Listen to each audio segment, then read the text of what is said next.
Hello everyone.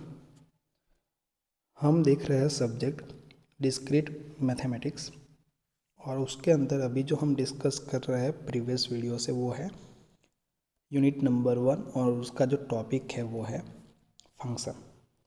तो function के बारे में हमने ऑलरेडी बहुत सारे टॉपिक जो है वो डिस्कस कर लिए हैं, लाइक फंक्शन की डेफिनेशन, फंक्शन होने के लिए जो नेसेसरी कंडीशन चाहिए वो, types of function, then inverse of function, composition of function, right.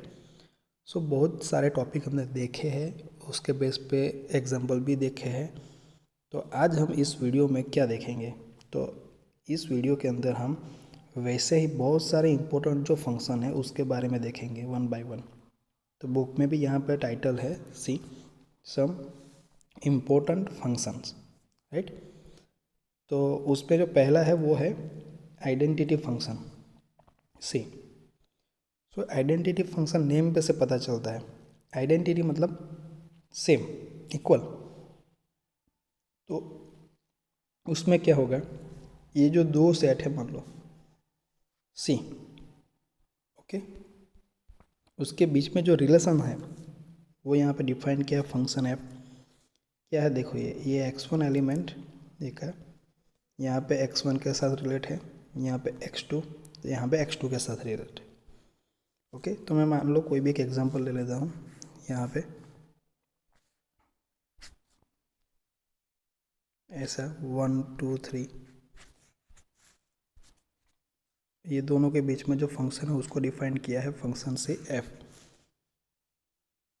Okay, से 1 is simply just related to the 1, then 2 is related to 2, 3 is also associated with 3. Okay, so this type of function is known as a identity function. So अब उसको हमें mathematical language में हमें देखना है, तो किस तरह से बोल सकते हैं। सी यहाँ पे लिखा है कि let A be a set, the function f from A to A, means जो डोमेन है हमारा एंड जो को डोमेन है ये दोनों कैसे है, सेम है। Okay, said to be identity function, मतलब ये जो है फंक्शन जो भी दिया है वो आइडेंटिटी फंक्शन होगा कब, if for every x belongs to a f of x equal to x, ready. So set A के हर एक एलिमेंट, उसको क्या बोला है x, उसके लिए क्या होना चाहिए f of x equal to x, मतलब ये जो फंक्शन होगा यहाँ पर जो रिलेशन होगा इसके बीच में वो ये होना चाहिए। ओके, तो बहुत इजी है समझना। उसके बाद जो आता है वो है सी कांस्टेंट फंक्शन। ओके, तो ये कांस्टेंट फंक्शन किसको बोलते हैं, ये ऑलरेडी हमने एक बार डिस्कस किया था एग्जाम्पल के अंदर। तो सी यहाँ पे लिखा है function f from A to B is said to be a constant function if for every x belongs to a there exists unique y belongs to b such that f of x equal to y। उसका मतलब क्या है कि set ये ए है domain में, right, उसके element है यहाँ पे लिखे हुए x1 x2 एंड x3। तो ये सारे एलिमेंट जो है सेट ए के, उसकी जो इमेज मान लो को डोमेन के अंदर मिलती है, वो इमेज क्या होनी चाहिए, यूनिक। मतलब यूनिक मीन्स के सेट बी के अंदर कोई यूनिक वैल्यू, मतलब एक ही वैल्यू होनी चाहिए सभी की इमेज, मतलब x1 की इमेज भी y1, x2 की भी y1, x3 की भी y1। सो सभी एलिमेंट जो है सेट ए के सभी किसके साथ है, सेट बी के ओनली वन एलिमेंट के साथ एसोसिएट है, राइट। तो इस टाइप के जो फंक्शन होते हैं उसको क्या बोलते हैं, कांस्टेंट फंक्शन। बहुत इजी है एक्चुअली, यानी सो यहाँ पे को डोमेन के अंदर कोई एक ही वैल्यू होगी, वही वैल्यू के साथ सेट ए मीन्स जो डोमेन के जो सारे एलिमेंट है वो उसके साथ रिलेट हो गए या एसोसिएट हो गए, राइट। मीन्स हम बोल सकते हैं कि ये सारे एलिमेंट की इमेज क्या होगी, को डोमेन के अंदर एक ही होगी। कि यहाँ पे है एग्जाम्पल, उसमें क्या लिखा है y1। वैसे ही अभी नेक्स्ट फंक्शन के बारे में डिस्कस करते हैं, वो है हमारा एब्सोल्यूट फंक्शन। तो एब्सोल्यूट फंक्शन किसको बोलते हैं? तो सी, एब्सोल्यूट हम यहाँ ऐसे लिखते हैं, मॉड्यूलस में कुछ भी वैल्यू रखते हैं, मान लो कि यहाँ पे x रखी है, तो मैं मॉड्यूलस को रिमूव करूँगा तो ये x की वैल्यू में भी क्या हो सकती है, प्लस x भी हो सकती है या माइनस x भी हो सकती है। ये दोनों वैल्यू के मैं अभी उसको मॉड्यूलस में रखूँगा यहाँ पे, मोड के अंदर, राइट। तो वो तो प्लस ही हो जाएगी, लेकिन उसे बाहर निकालूंगा तो ये दो पॉसिबिलिटी है, x प्लस भी हो सकता है, माइनस भी हो सकता है। कब प्लस होगा? For the value of x greater और इक्वल टू 0 के लिए, and for the value of x less than 0, okay, क्या होगा? Minus x। तो ये सब कुछ यहाँ पे लिखा हुआ है। तो एब्सोल्यूट फंक्शन जो है और absolute value function f of x equal to क्या है? c modulus x is define as, तो इस तरह से जैसे मैंने बताया वैसे डिफाइन किया है, ओके। एंड उसका जो ग्राफ है वो यहाँ पे ड्रॉ किया है, तो ग्राफ के लिए लिखा है c, graph of f equal to c, किसके बीच में है? x and modulus y। ये जो मॉड्यूलस y है वो एक्चुअली हमारा क्या है? y, okay. तो देखिए ये x एक्सिस, y एक्सिस। अब देखिए कि जैसे जैसे हम x की वैल्यू इंक्रीज करते जाएंगे पॉजिटिव साइड पे, वैसे वैसे फंक्शन भी हमारा इंक्रीज होता जाएगा इस तरह से, ओके। अब हम x की वैल्यू जो है वो नेगेटिव कर देते हैं, x लेस देन 0 जो है, ये हमने अभी देखा, वो किसके लिए? x ग्रेटर और इक्वल टू 0 के लिए। If the value of x less than 0, then just move from right to left side, okay, then we will get again positive value. समझ में आ रहा है? क्योंकि ये क्या है, हमारा एब्सोल्यूट हम फाइंड कर रहे हैं, मतलब मॉड्यूलस में x की वैल्यू है, तो हम नेगेटिव साइड मतलब लेफ्ट साइड ऐसे जाएंगे तब भी हमारी वैल्यू कैसी रहेगी? पॉजिटिव रहेगी। तो वो ऐसे इस तरह से इंक्रीज होती जाएगी, राइट। तो दोनों साइड पे, मतलब राइट साइड पे या लेफ्ट साइड पे, हमारा जो y है, मतलब जो फंक्शन है, वो क्या रहेगा? पॉजिटिव ही रहेगा ऑलवेज, राइट। इसको बोलते हैं एब्सोल्यूट फंक्शन। अब देखिए नेक्स्ट जो है वो है इम्पोर्टेंट है समझना कि ग्रेटेस्ट इंटीजर फंक्शन। मैं अभी बुक में से बताता हूँ आपको, या तो मैं डायरेक्टली आपको बोल देता हूँ कि इस तरह से क्वेश्चन जो है, ग्रेटेस्ट इंटीजर फंक्शन है किसी का भी फाइंड करना है हमें, तो हम कैसे कर सकते हैं। सो ये बुक में से पहले आपको बताता हूँ।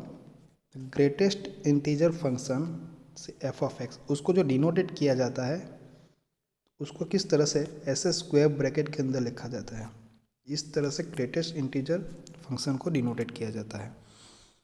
Is defined as the greatest integer less than और इक्वल टू एक्स, ओके। तो यही वर्ड याद रखना है आपको, बाकी आप ये नहीं याद रखेगा तो चलेगा।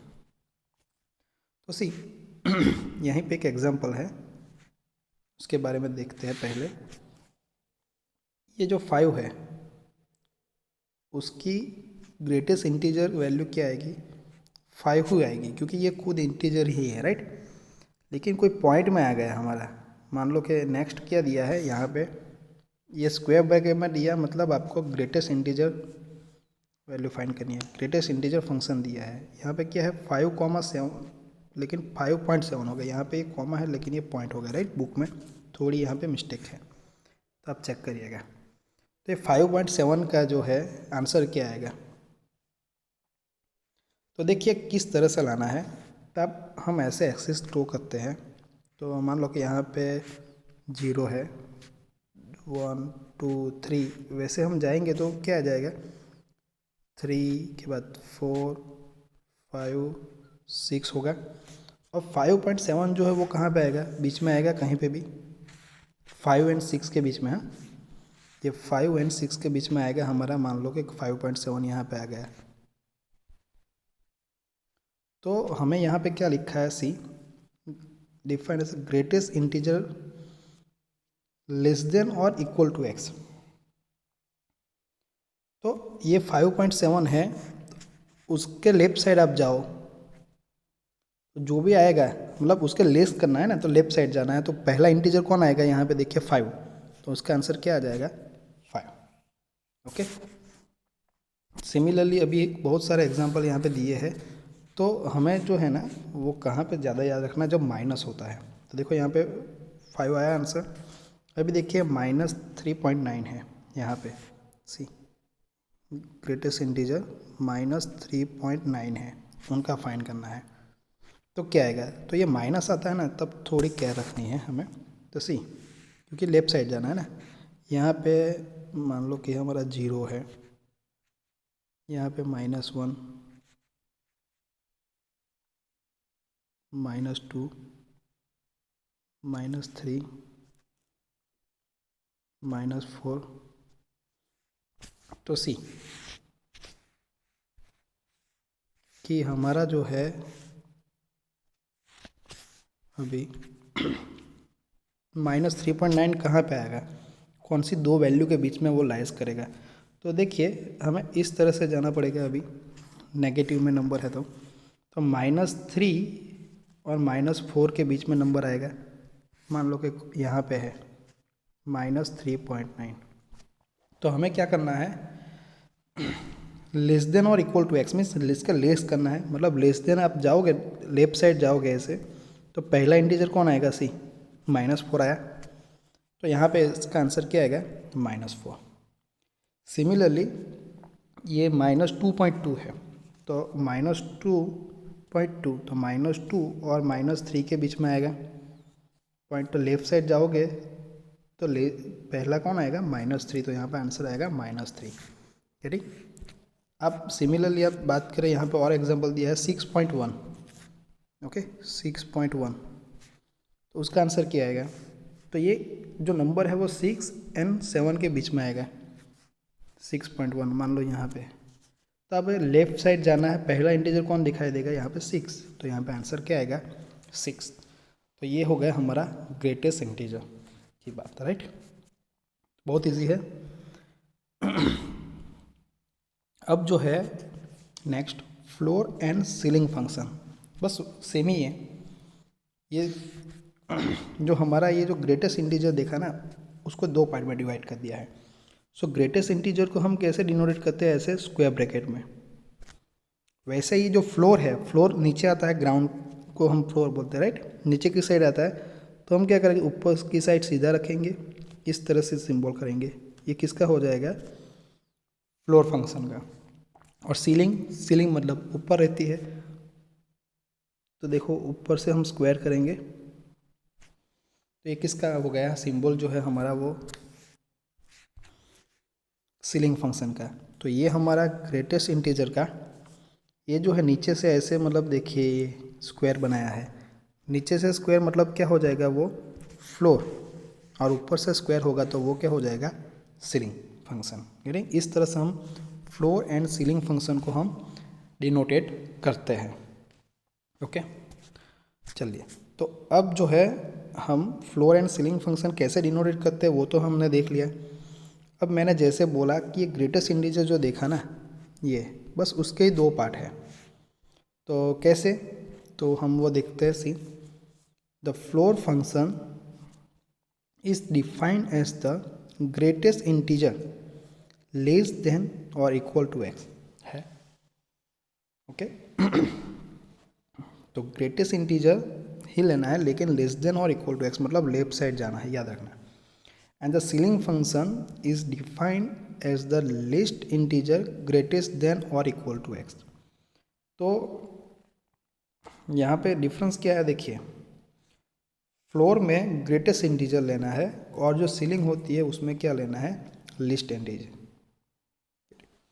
अब देखिए यहाँ पे बहुत सारे एग्जाम्पल दिए हैं, वो यूज़ करके मैं आपको बताऊंगा कि किस तरह से जो है उसको डिफाइन करना है। और किस तरह से आंसर को फाइंड करना है। सी यहाँ पे है, बहुत सारे एग्जाम्पल है। तो ये जो है वो किसका है, मैं यहाँ पे लिखता हूँ, ऐसे नीचे से दिया है, उसका मतलब क्या हो जाएगा, ये फ्लोर है। अब उसका आंसर क्या आएगा, तो उसमें हमें क्या करना है, 3.5 है, तो जैसे हमने देखा था अभी बस वैसे ही करना है। ग्रेटेस्ट इंटीजर में ग्रेटेस्ट ही लेना है ना यहाँ पे, तो 3 और 4 के बीच में आएगा क्या हमारा 3.5, और हमें लेफ्ट साइड जाना है, जो पहला इंटीजर आ जाएगा ना वो हमारा आंसर हो जाएगा। तो देखो ये 3 हो गया। अब ये 5 का तो वो 5 ही रहेगा, ओके। 5 का सीलिंग भी अब देखो या फ्लोर दोनों कैसे रहेंगे, सेम रहेंगे। ये क्या हो गया -7.2, ये क्या है, फ्लोर है ना, फ्लोर इंटीजर। तो देखिए -7.2 है, तो -7 किसके बीच में आता है, देखिए -8, 7.2 है ना, और -7 के बीच में। लेफ्ट साइड जाओ, पहला इंटीजर कौन दिखाई दे रहा है, -8, तो वो आ गया। तो ये बात हुई फ्लोर की। अब देखिए सीलिंग की बात करते हैं, तो सीलिंग में क्या करना है, तो हमें राइट साइड मूव हो जाना है। सिंपल सी बात है। देखो ये 3.5 है और इस तरह से दिया है, मतलब सीलिंग। तो देखिए 3.5 किसके बीच में आता है, ये 3 होगा लाइन पे, 4 आगे आएगा 5, तो ये जो 3.5 है वो कहाँ पे आएगा, ये 3.5 यहाँ पे आएगा। तो हमें क्या करना है, लेफ्ट साइड की जगह पे राइट साइड जाओ, पहला कौन सा इंटीजर आया 4, तो वो हमारा आंसर हो जाएगा 4। सिमिलरली ये 5 का तो वो 5 ही रहेगा, जैसे मैंने बोला सीलिंग या फ्लोर या आप ले लो ग्रेटेस्ट इंटीजर, सेम ही रहेगा। जो ये क्या है -7.2 है, उसका हमें क्या है, ये सिंबल किसका है, सीलिंग का। तो क्या आंसर आएगा, देखिए -8 यहाँ पे आता है, ये -7 है, बीच में क्या है, मान लो कि यहाँ पे 7.2 है। तो अभी आप फ्लोर करो तो लेफ्ट साइड जाते हैं ना, सीलिंग करो तो राइट साइड जाओ और इंटीजर देखो। तो देखो ये कौन सा आएगा, -7 आता है पहला इंटीजर, तो यहाँ पे आंसर क्या आएगा, -7, ओके। तो ये बहुत इजी है एक्चुअली। अब उसको बात जो आता है वो है इवन एंड ऑड फंक्शन। तो ये ऑलरेडी हमने प्रीवियस वीडियो में डिस्कस कर लिया था, बुक में ये इतना दिया है, लेकिन मैंने आपको एग्जांपल के थ्रू समझाया था और उसके बेस पे एग्जांपल भी देखा था। तो प्लीज़ आप उसके पहले का जो प्रीवियस वीडियो है वो आप देख सकते हैं इवन एंड ऑड फंक्शन के लिए। अभी बात करेंगे हम नेक्स्ट कैरेक्टरिस्टिक फंक्शन के बारे में, राइट। तो देखो ये बहुत इजी है, मैं आपको डायरेक्टली फिगर में से बताता हूँ। यहाँ पे सी कैरेक्टरिस्टिक फंक्शन जो है वो किसको बोलते हैं, तो सी ये जो है वो हमारा यूनिवर्सल फंक्शन है यू। तो यहाँ पे लिखा भी है, डिफाइन किया है उसमें कि let A be a any subset of universal set U. A जो है that is the subset of universal set U. The characteristic function of A, okay, उसको किस तरह से डिफाइन करता है।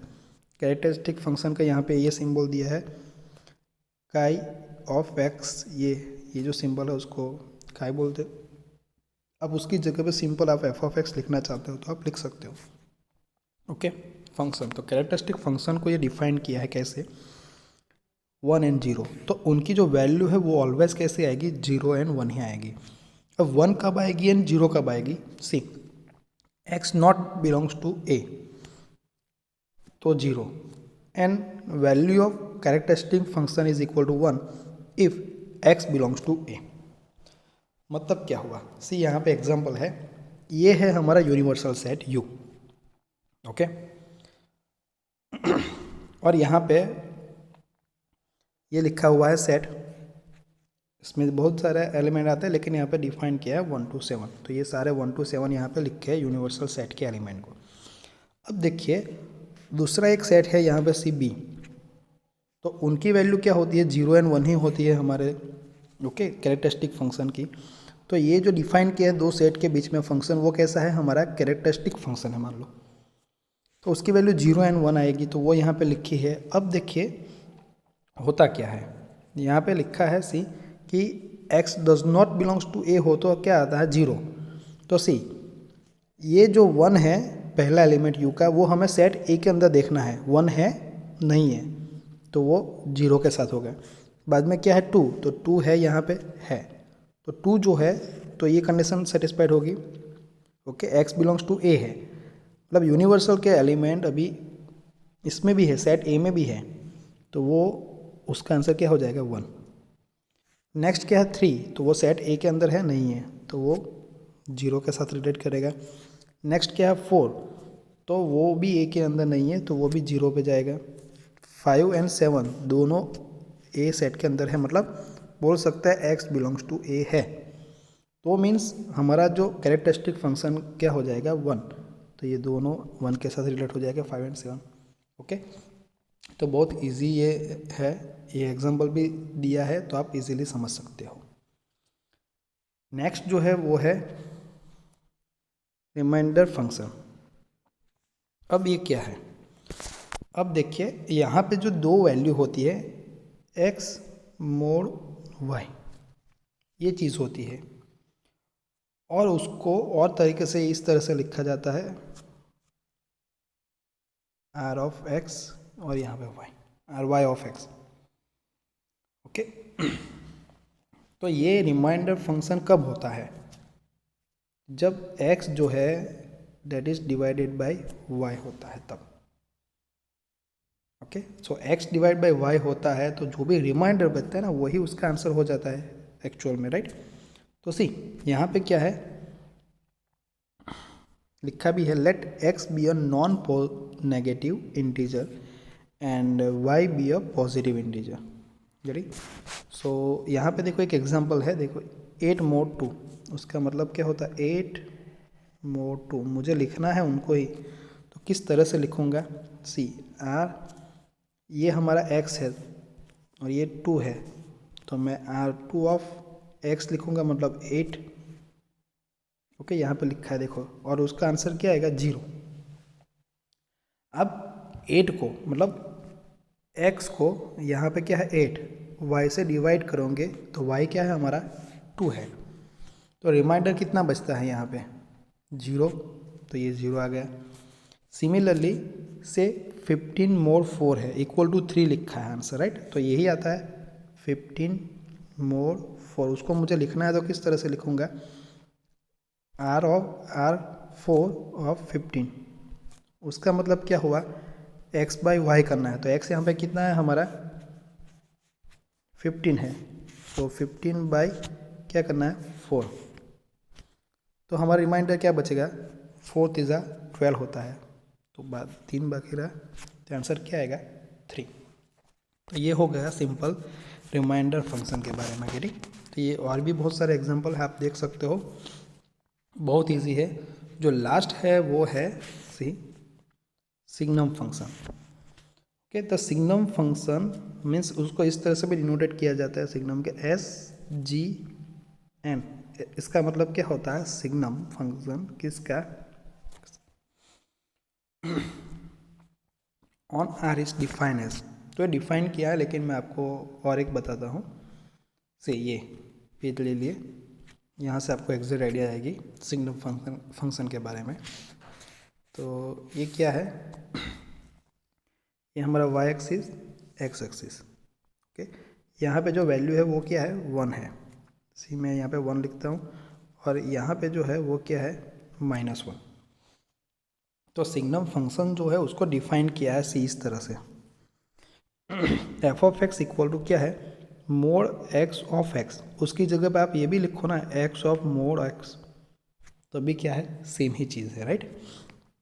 ये जब होता है कब होता है, देखिए कंडीशन देखिए, x नॉट इक्वल टू 0, मतलब x की वैल्यू 0 नहीं होगी तब ये होगा, और x इक्वल टू 0 होगा तो हमारा जो सिग्नम फंक्शन भी कैसा रहेगा ऑलवेज 0 रहेगा सी।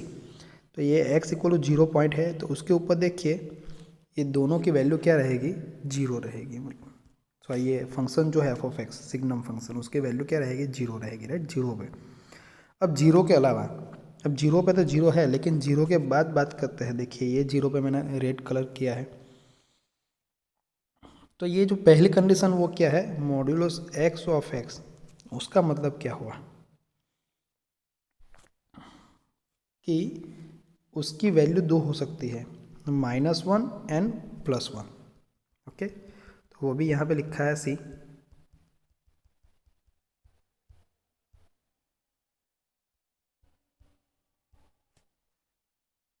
इतना तो हमने किया था अभी। सी, अब देखो ये x नॉट इक्वल टू 0, तो दो पॉसिबिलिटी रहती है, या तो x ग्रेटर देन 0 होता है या तो x लेस देन 0 होता है। x इक्वल टू 0 के लिए तो हमने देख लिया आंसर क्या आता है, 0 आता है, right. So x not equal to 0 that means x greater than 0 और x लेस देन 0। तो ये दोनों के लिए x ग्रेटर देन 0 हो तो यहाँ पे आंसर क्या आएगा, फंक्शन का 1। तो देखिए x ग्रेटर देन 0 तो हम राइट साइड मूव हो गए, तो देखिए फंक्शन का आंसर क्या हो गया, 1। और x लेस देन 0 के लिए क्या हो जाएगा, देखिए ये -1। तो ये हमारा इस तरह से शेप आएगा, देखिए इस तरह से, ये क्या हो गया हमारा सिग्नम फंक्शन, गेटिंग। तो उसके लिए आपको ये चीज़ याद रखनी है ये, या आप ये भी लिख सकते हो, दोनों सेम ही है। यहाँ पे मोड x ऑफ x लिखा है, x नॉट इक्वल टू 0, तो वो लिमिट को सिर्फ सेपरेट किया है, देखो वही कंडीशन को सेपरेट किया है, x greater than 0 and x less than 0 के लिए 1 एंड -1। ओके, सी यहाँ पे और लिखा है डोमेन क्या होगा, तो लेफ्ट साइड से हम स्टार्ट करेंगे तो -∞ से कहाँ तक जाएंगे, राइट साइड पे -∞। तो ये हाँ एक्चुअली हमारा क्या हो जाएगा, डोमेन हो जाएगा। लेकिन रेंज क्या होगी, रेंज जो होगी वो क्या होगी, रेंज में दो ही हमारी वैल्यू आती है। रेंज सेट मतलब को डोमेन के अंदर कौन कौन सी वैल्यू वो लेता है। तो देखो ये पहले -1 आती है, देन 0 एंड 1, बस इतनी ही वैल्यू हमें मिलती है यहाँ पे सी। तो ये हमारा क्या हो जाएगा, रेंज हो जाएगा किसका, ये सिग्नम फंक्शन का। ओके, तो आज के लिए हम यहाँ पे स्टॉप करते हैं। नेक्स्ट वीडियो में आज जो हमने बहुत सारे फंक्शन जो देखे उसके बेस पे जो एग्जांपल है वो हम डिस्कस करेंगे, राइट। तो ये जो सारे सारे जो फंक्शन है, आइडेंटिटी फंक्शन, ये सिग्नम फंक्शन देखा है, बाद में दूसरा absolute function, then greatest integer function, floor and ceiling function, then characteristic function, even and odd function, reminder function and signal function. इतने जो फंक्शन देखे वो आप एक बार देख लीजिएगा बुक में, और ये वीडियो में से आप देख लीजिएगा। मेन इंपॉर्टेंट क्या है फंक्शन को, ये एग्जांपल देख लीजिएगा सारे में, तो आपको पता चल जाएगा कि ये क्या कहना चाहता है, राइट।